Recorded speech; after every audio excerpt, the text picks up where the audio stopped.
कितने महीने का जी? 9 मंथ्स का। अब इसको इजाजत मिल गई हुकूमत की तरफ से, अब इसका हर साल ईयर एंड कब हुआ करेगा? बोले 31 मार्च। इस 31 मार्च के बाद कौन सा 31 मार्च आएगा? 31 मार्च 2025। और फिर कौन सा 31 मार्च आएगा? फिर कौन सा 31 मार्च आएगा? 31 मार्च 2026। अच्छा, अब आप मुझे बता दें,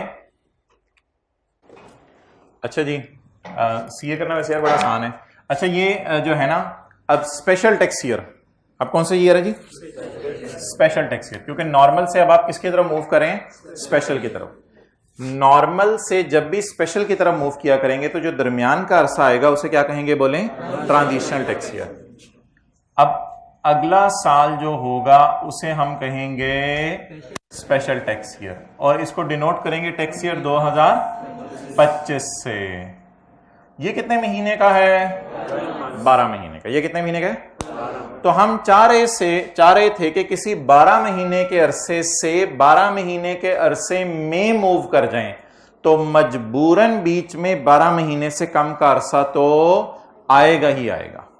अब अगला साल जो है वो मुझे बता दें, उसे भी हम क्या नाम देंगे? Special tax year. ट्रांजिशनल याद रखिएगा 12 महीने से कम का होता है, और नॉर्मल और स्पेशल 12 महीने का होता है। नॉर्मल स्पेशल में फिर क्या फर्क है? नॉर्मल 30 जून को एंड होता है, स्पेशल 30 जून के अलावा किसी और डेट को एंड होता है। इसे कैसे डिनोट करेंगे? बोले बोले बोले। टैक्स ईयर 2026, और ये कितने महीने का होगा? 12 महीने का। Clear?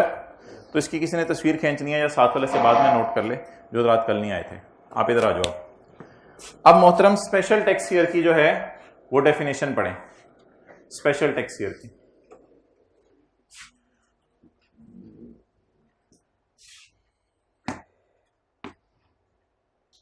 where a person is allowed to use 12-month period different from, अगर किसी को 12 महीने यूज करने की इजाजत मिले different from, such period shall be that person's tax year। ये उस बंदे का क्या होगा?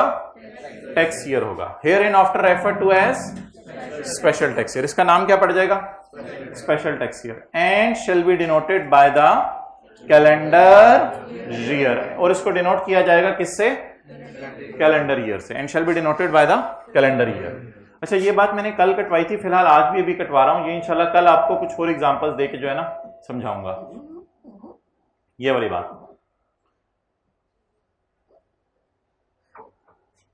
आप पढ़ लें।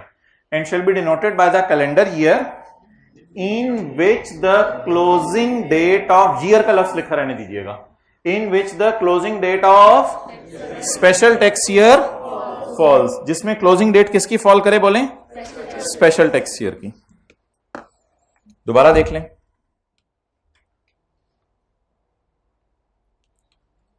Where a person is allowed to use a 12-month period different from such period shall be, और इसको डिनोट कैसे करेंगे? Bye the calendar year in which the closing date of, इससे एक और कॉन्सेप्ट कल देने वो बाद में दूंगा। इन विच द बोले बोले बोले बोले closing date of, special tax की क्लोजिंग डेट 25 है, स्पेशल टैक्स की क्लोजिंग डेट 26 है, इसको 26 लिख देना। ओके, अगला कॉन्सेप्ट भाईजान जो हमने पढ़ा है कल वो ये था कि लॉ की नजर में पर्सन 3 किस्म के हैं। लॉ की नजर में person, number 1 individual, number 2 AOP, और नंबर 3 कंपनी। समझने पे फोकस करें, जो नहीं आए थे वो बाद में किसी से कर लीजिएगा, और आज बुक लेके जाइएगा। इंडिविजुअल, एओपी और कंपनी। इंडिविजुअल एक सिंगल बंदा होता है, एओपी पार्टनरशिप फर्म होती है 2, 3, 4 बंदे, और कंपनीज बड़ी बड़ी जैसे PTCL, Honda, Atlas car company है। तो लॉ की नजर में पर्सन कितने किस्म के हैं जी? 3 किस्म के। अब इस कंपनी में मिसाल के तौर पे मैं कहता हूं पाकिस्तान में इस वक्त 100 कंपनीज हैं।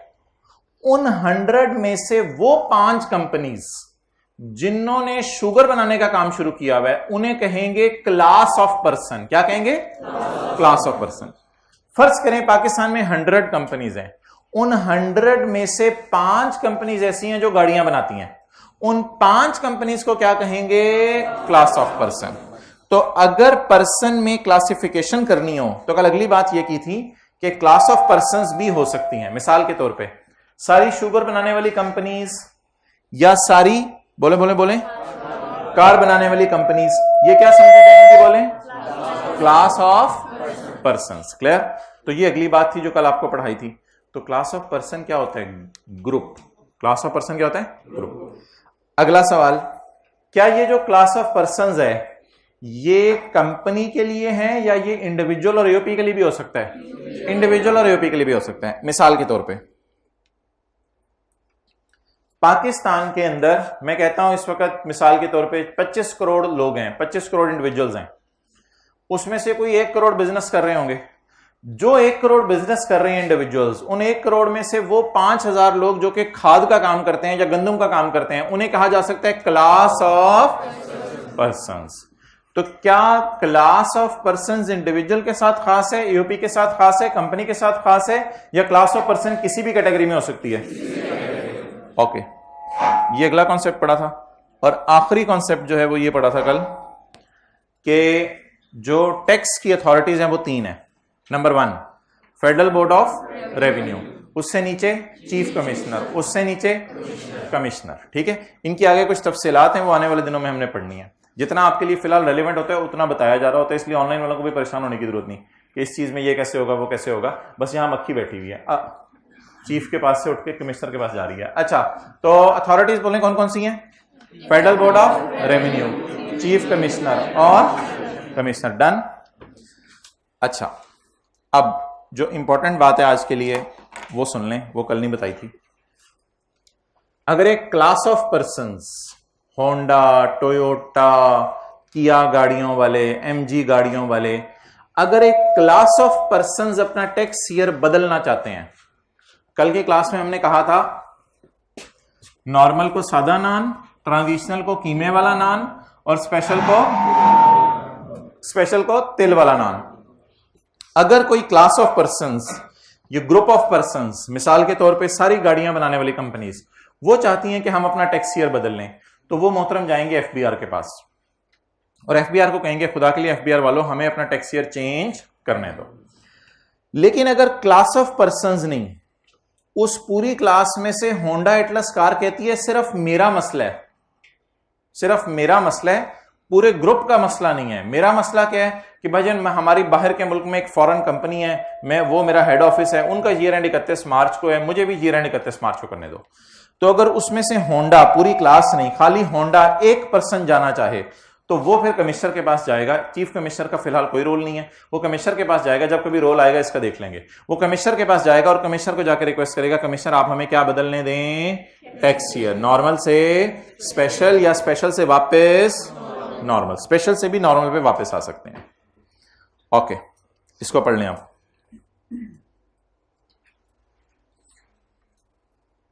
जो आपकी मेन हाईलाइट करने वाली चीज है वो ये है,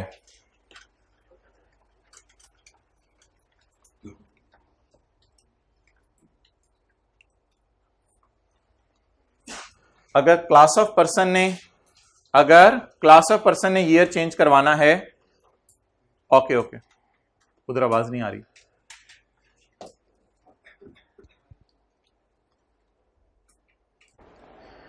अच्छा जी, तो एक क्लास ऑफ पर्संस ने टैक्स ईयर अगर अपना चेंज करना है तो किसके पास जाएंगे?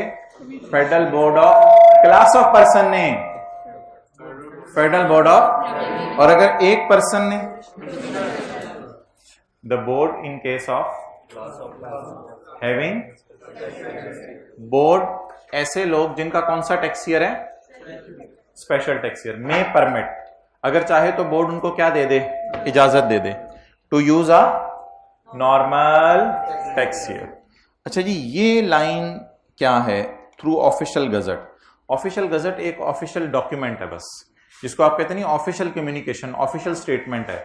ऑफिशियली बता दिया जाएगा कि मोहतरम आप हजरात को हमने इजाजत दे दी है। ऑफिशियल गजट एक सफ़ा होता है, एक डॉक्यूमेंट होता है जो हुकूमत साल में एक दफ़ा इशू करती है, जिसमें हुकूमत बताती है ये लोग हैं जिनको हमने नॉर्मल से स्पेशल पे या स्पेशल से नॉर्मल पे जाने की इजाजत दे दी है।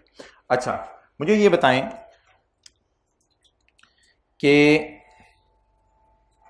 ये जो पॉइंट 1 है इसमें हम कहां से कहां जा रहे हैं? जैसे मैं कहूं यहां हम लाहौर से पिंडी जा रहे हैं और फिर नीचे वाला जो पॉइंट है उसमें हम पिंडी से वापस लाहौर आ रहे हैं, तो स्पेशल से नॉर्मल पे जाना,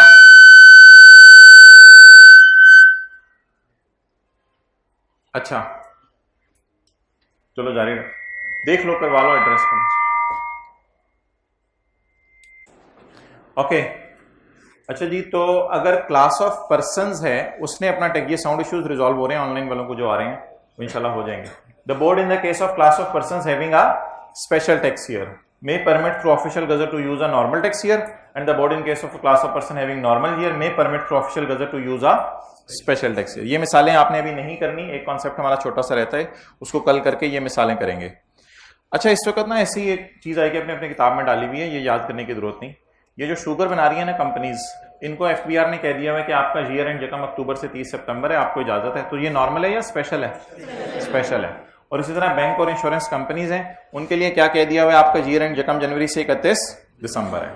अब वो अगली बात जो मैं आपसे कर रहा था वो ये है, समझ आई? इस बात का मतलब बताएं। आ पर्सन का क्या मतलब है? एक पर्सन। अगर एक पर्सन अपना टैक्स ईयर चेंज करवाना चाहता है तो वो सबसे हाईएस्ट अथॉरिटी फेडरल बोर्ड के पास जाए या वो कमिश्नर के पास चला जाए? कमिश्नर के पास चला जाए। A person may apply in writing to commissioner to allow him to use a 12-month period other than normal tax year। तो अगर एक बंदा चाहे, a person may apply in writing to commissioner to allow him to use a 12-month period other than normal tax year, as special tax year। ठीक है जी। अच्छा इसमें एक बात आपने नोट क्या की है, इसमें एक बात आपने नोट की होगी, may apply in writing to commissioner. Commissioner को आपने वॉइस नोट भेज देना है, hi commissioner how are you, now I am तंग विद सादा, आई वांट थिल वाला, बस इस किस्म का भेज देंगे, वो डिकोडिंग खुद ही कर लेगा इसकी। नहीं, आपने उसको एप्लीकेशन देनी है, किस फॉर्म में? राइटिंग के फॉर्म में।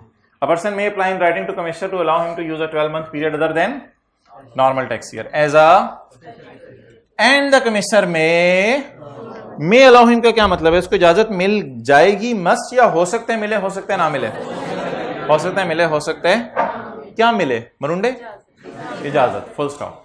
The order will be passed by commissioner, मक्खी, the order will be passed, भाईजान तुसी कित्थों आ गया? ये टच किए बगैर टच हो रही हैं चीजें। The order will be passed by commissioner if the condition mentioned below is fulfilled।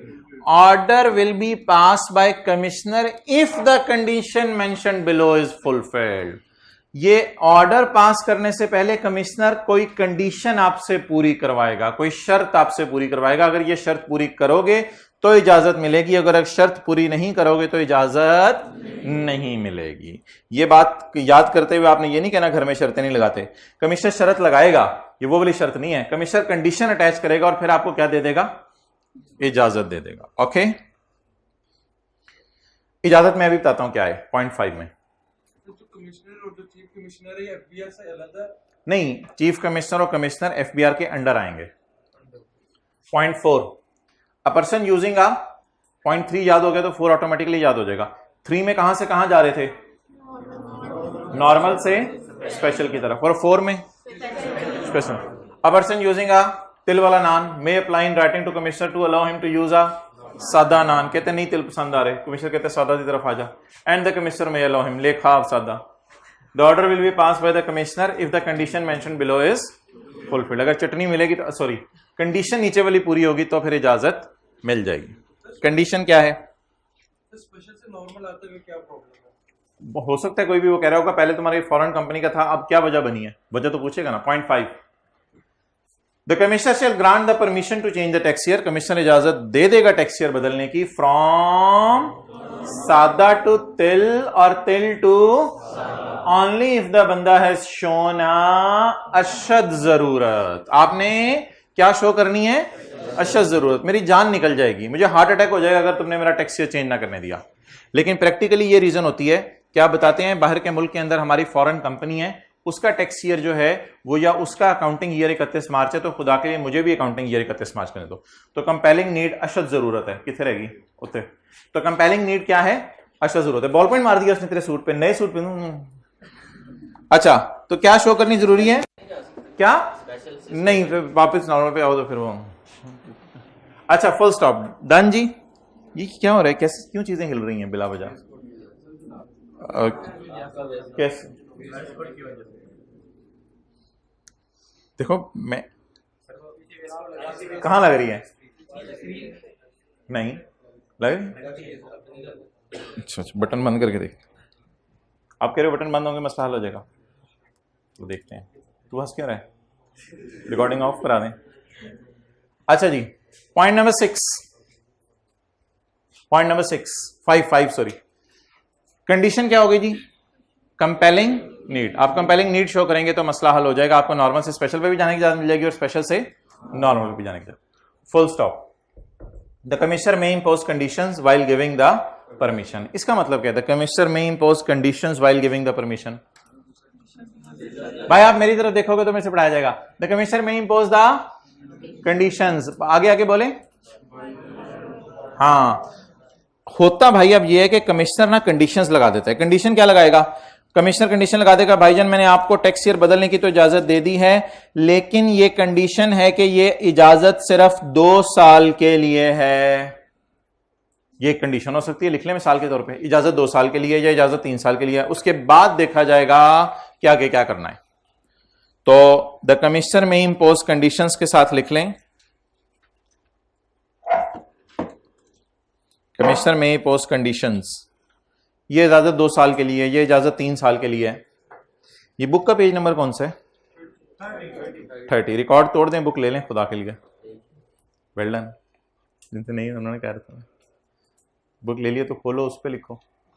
अच्छा जी, point 6, an order by commissioner of change in tax shall be passed. अच्छा, आपने अबू से कहा अबू एक बात करनी थी। बेटा क्या हो गया है अबू, एक कान इधर करें। अबू एक बात करनी थी अबू, मैं ना कल से रात 11 बजे तक आ जाया करूं। ओए 11 बजे तक? नहीं अबू, थोड़ी सी तो देख लेना, आप भी अपनी जवानी में तो शायद लेट आते हो। तो अबू मैं ना कल से, अबू ने कहा बेटा सुबह बात करेंगे नाश्ते पे इंशाल्लाह। तो इसको कहते हैं बात सुनी जाएगी, यानी फौरन रिजेक्ट नहीं कर दिया गया, आपको एक मौका दिया गया, उस मौका देने के बाद डिसीजन हुआ। तो कमिश्नर जब अपना डिसीजन लेने लगेगा ना कि मैंने आपको इजाजत देनी है या नहीं देनी, तो उससे पहले 1 to 1 आपसे एक मीटिंग करेगा। वो बात पॉइंट 6 के अंदर लिखी हुई है कि कमिश्नर इजाजत देने से पहले किस चीज की इजाजत देने लगा है, नॉर्मल से स्पेशल या स्पेशल से नॉर्मल पे जाने की। An order by commissioner of change in tax year shall be passed, commissioner order issue कर देगा after providing the applicant an opportunity of being heard. Applicant को क्या दी जाएगी, अपॉर्चुनिटी ऑफ बीइंग हर्ड। जैसे आप कई दफा किसी से शिकायत के तौर पे कहते हैं ना, भाई मेरी बात तो सुन लेते, मुझे एक्सप्लेन करने का मौका तो दे देते, तो ये अपॉर्चुनिटी ऑफ बीइंग हर्ड उस कॉन्टेक्स्ट में यूज हो रहा है। अपॉर्चुनिटी, मौका, ऑफ बीइंग हर्ड, सुने जाने का मौका दिया जाएगा। An order by commissioner of change in tax year shall be passed after providing to the applicant, बोले an opportunity of being heard, after providing the applicant an opportunity of being heard। तो opportunity of being heard दी जाएगी उसको। ये अब्दुल्ला ये check करो क्या हो रहा है, ये मैं टच इधर कर रहा हूं और वो लिख नीचे रहे, ये देखो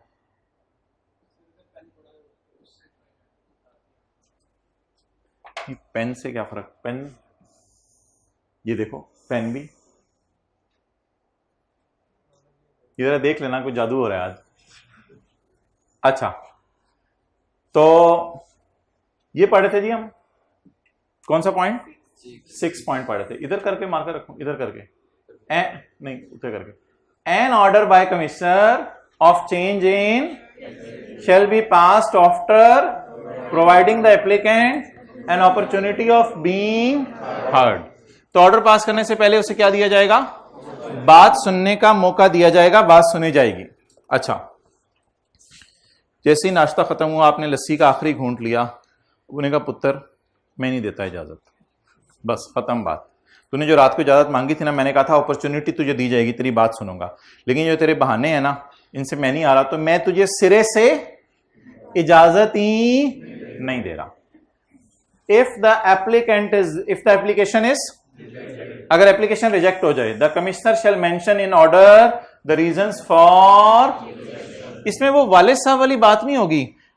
वालिद साहब ऐसा नहीं करेंगे, अब्बू मैं एक सफा ला दूं, इस पे जरा रीजन लिख के दे, अब्बू साइन उस पे करते हैं जरा, अब्बू मुझे पता भी चल जाए क्यों। तो अम्मी अब्बू से नहीं पूछते कि आप ऐसा क्यों कह रहे हैं, लेकिन कमिश्नर तो प्यो नहीं है ना, तो कमिश्नर से पूछेंगे।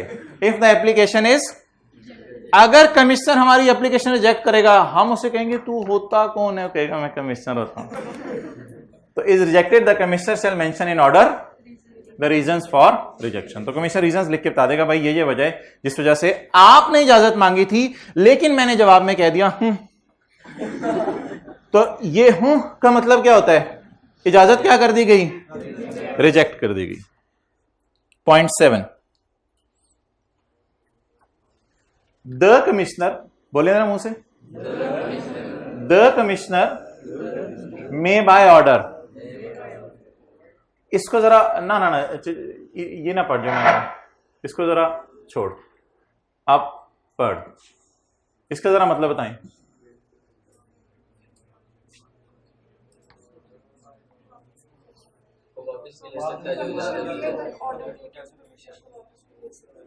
इसमें और पॉइंट 6 में फर्क बताएं। पॉइंट 7 ये है, the commissioner may by order withdraw the permission granted regarding change in bill फर्ज। उस दिन जैसी लस्सी का आखिरी घूंट पी के, जैसे ही आपने चाय का पहला घूंट मुंह में डाला था, अब्बू ने इजाजत दे दी थी, बिल फर्ज उस दिन इजाजत मिल गई थी।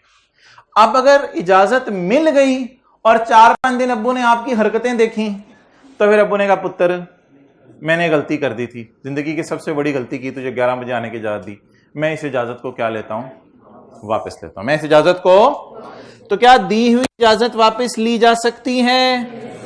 आप बताएं 6 और 7 में फर्क।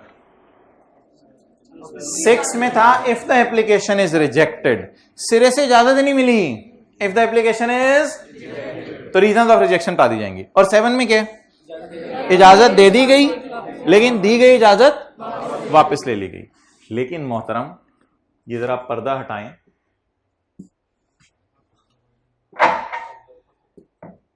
ये वाला, अब बताएं क्या लिखा हुआ है। ये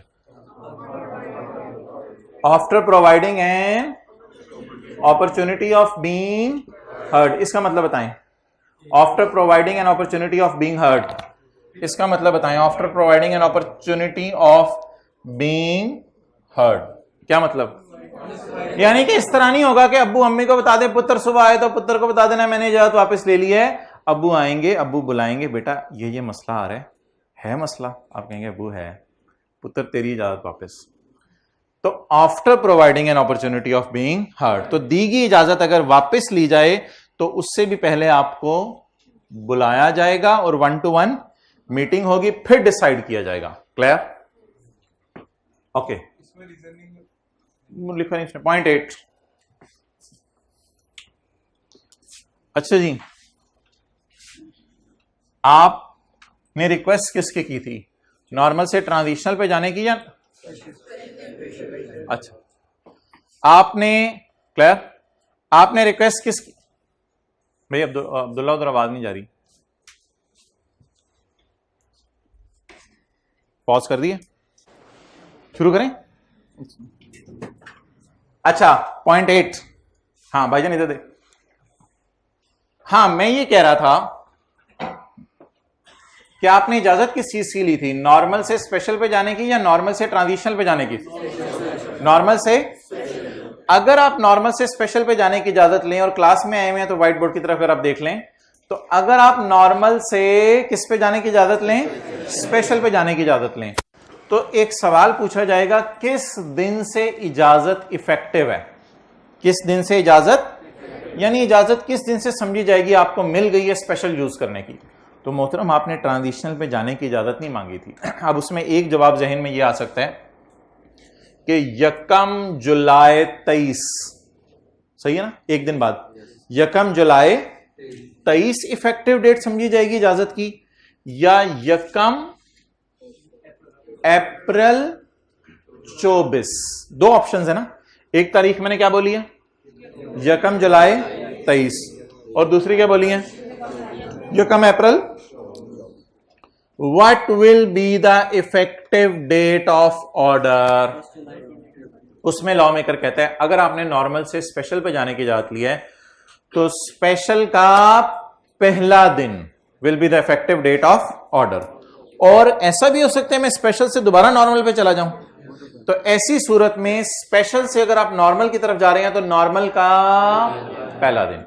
तो जो बंदा नॉर्मल से स्पेशल पे जाना चाहे या स्पेशल से नॉर्मल पे जाना चाहे वो बंदा क्या करे, वो बंदे के लिए इफेक्टिव डेट क्या होगी, बोले बोले बोले, स्पेशल का पहला दिन या ट्रांजिशनल का पहला दिन, स्पेशल का पहला दिन। An order of change in tax year shall take effect. Take effect का मतलब इफेक्टिव डेट लिख लें ऊपर बेशक। Shall take effect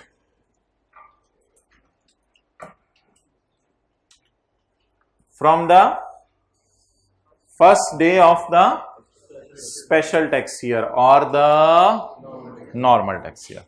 तो स्पेशल या नॉर्मल की पहली तारीख ऑर्डर की क्या समझी जाएगी, इफेक्टिव डेट। बस ये एक फॉर्मेलिटी है, इस पे कुछ बच्चे क्लास के बाद आके सवाल पूछते हैं, कोई सवाल पूछने की जरूरत नहीं है, सादा सी बात है।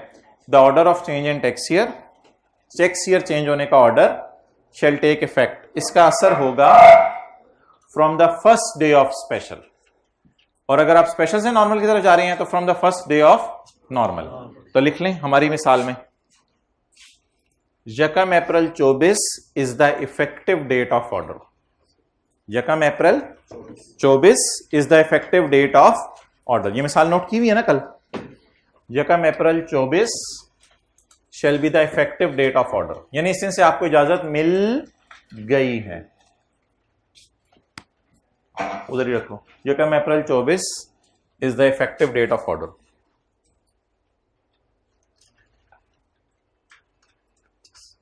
कब तक है क्लास? 25 तक है, 30 तक है, 30 तक है, 35 तक है, 35 तक है। क्लियर जी? तो जो बंदा नॉर्मल से स्पेशल पे जाएगा इसकी इफेक्टिव डेट क्या होगी, फर्स्ट डे ऑफ स्पेशल। और अगर स्पेशल से नॉर्मल पे, फर्स्ट डे ऑफ नॉर्मल। कल इसकी मिसाल करेंगे। एक कैलेंडर ईयर में 2 टैक्स ईयर हो सकते हैं, करेंगे। पॉइंट 9 कौन सा जी tax year?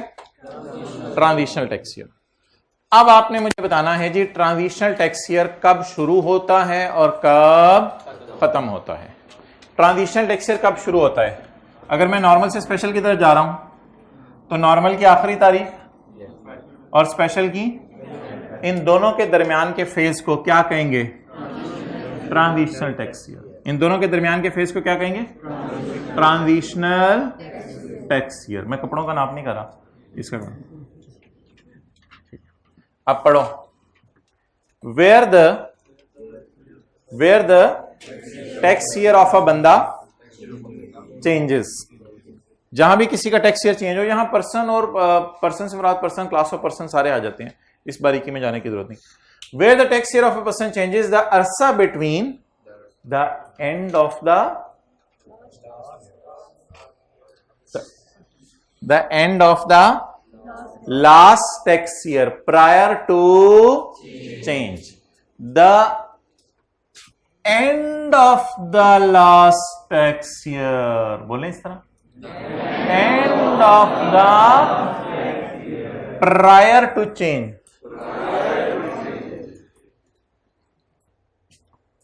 prior to change, ये बात हो गई। and the date on which the changed year commences। Changed कौन सा साल है? आपने नॉर्मल से स्पेशल पे जाना पसंद किया ना, तो what is the date on which the changed year commences, ये वाली डेट. तो द अरसा between the end of the tax year prior to and the date on which the change year commences shall be treated as a. जी मोहतरम आप तशरीफ लाएं.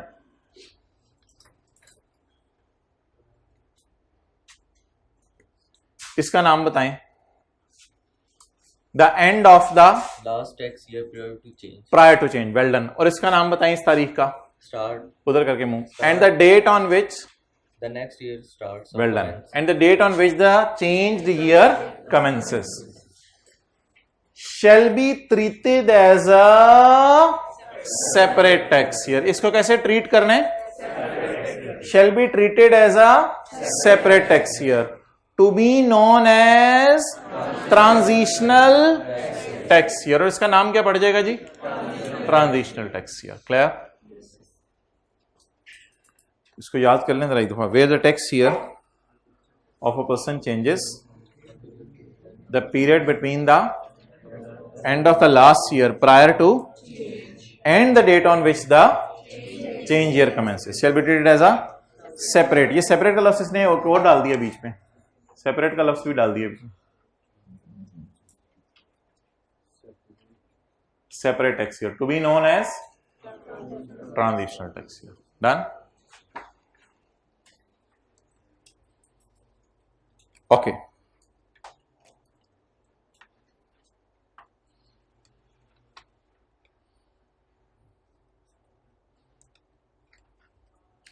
A person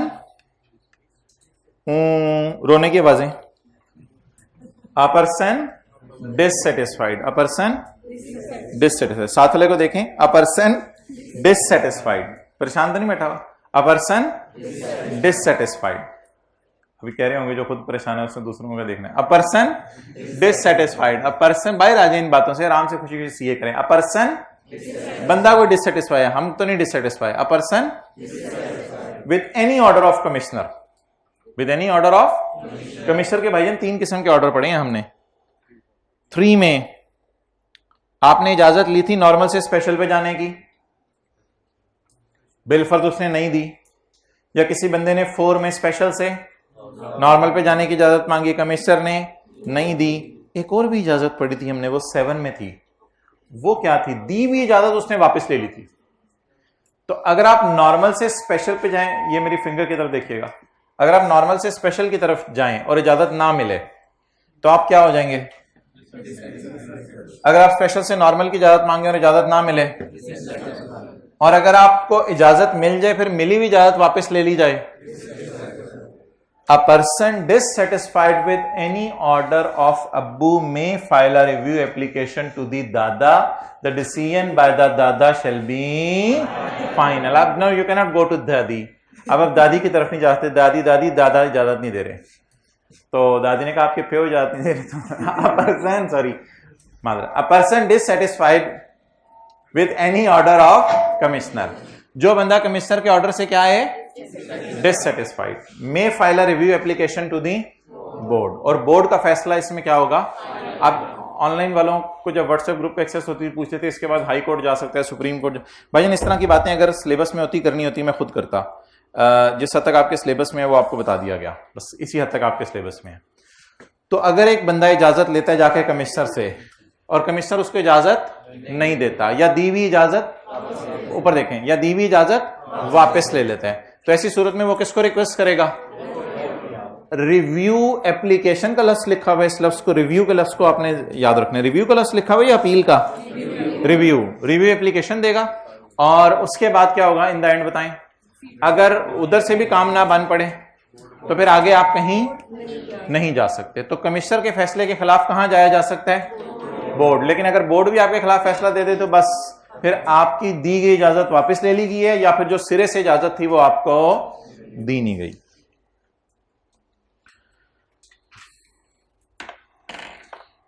okay. अब इन पॉइंट्स की एक दफा समरी देख लें. नॉर्मल टैक्स कितने महीने का होगा. 12 महीने का. एंड कब होगा? 30 जून को। स्पेशल टैक्स ईयर कितने महीने का होगा? 12 महीने का।